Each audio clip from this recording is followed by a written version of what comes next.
დატყვევებული სამოქალაქო აქტივისტის მეგობარი ნინო დალაქიშვილი გვიყვება, რომ თამარ მეარაყიშვილი ამ ბოლო 9 წლის განმავლობაში ისედაც ფაქტობრივად იმყოფება საოკუპაციო რეჟიმის ტყვეობაში, ვინაიდან მიუხედავად იმისა, რომ მას ამავე რეჟიმის პირობებში ეგრეთ წოდებული სასამართლო მოგებული აქვს, მას არ უბრუნებს საოკუპაციო რეჟიმი ამ დრომდე პირადობის მოწმობას, პასპორტს, მას შეზღუდული აქვს შრომის უფლება და ამის ერთადერთი მიზანი არის ის, რომ ის გაანეიტრალონ და მან აღარ ისაუბროს იმ პრობლემებზე, რომელიც მარიონეტული რეჟიმის პირობებში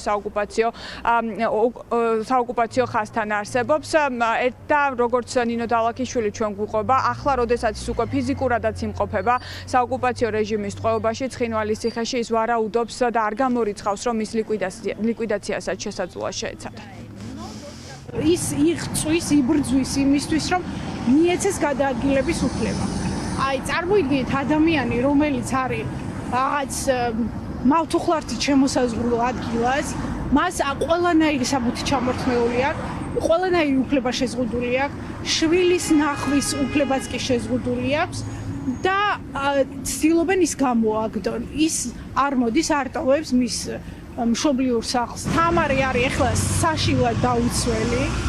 მის მიმართ ამდენი წლის განმავლობაში განხორციელებული წნეხის შემდეგ, რა ვიცი, არ გამოურიცხავ მის აი ფიზიკურ ლიკვიდაციას ან რა ვიცი, ღმერთმა დაიფაროს და ფიზიკურად მის მიმართ განხორციელებულ რაიმე საშინელებას არაფერს არ გამოურიცხავ. ჩემი აზრით მისი მდგომარეობა წამებასთან არის გათანაბრებული. ყელზე ადგას დე ფაქტო ხელისუფლებას ეს ადამიანი, ეს არის ერთადერთი აქტივისტი, ერთადერთი ქალი, ერთადერთი ადამიანი, რომელიც უბრალოდ ხმას იღებს და რაღაც სიტყვას ამბობს, რაღაც ერთი წინადადება თუ გვესმის, რა ხდება იქ და რა კანონდარღვევები არის, ეს ვიცით ჩვენ თამარას.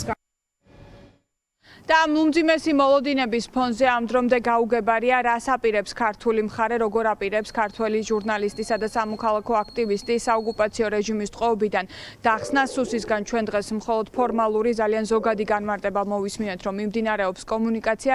ივანიშვილის პარლამენტის თავმჯდომარემ კი საერთოდ ჩვენგან მედიისგან გაიგო, რომ თამარ მეარაყიშვილი ქართველი აქტივისტი საოკუპაციო რეჟიმის ტყვეობაში ჩაბარდა.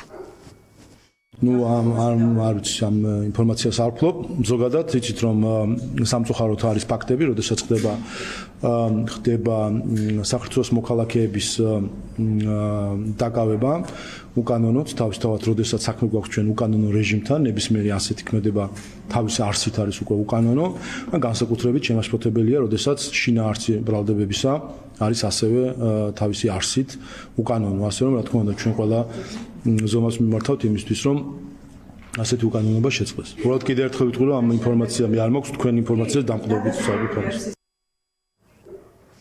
თამარ მეარაყიშვილმა გუშინ გაავრცელა ვიდეო მიმართვა სოციალურ ქსელში. ის ითხოვდა საოკუპაციო რეჟიმის ლიდერთან ალან გაგლოევთან შეხვედრას და მის პრობლემების შესახებ საუბარს და ამ მოთხოვნით ის აპირებდა დღეიდან უკვე საპროტესტო აქციის გამართვას და შიმშილობის დაწყებას, თუმცა ის უკვე გუშინ დააკავეს.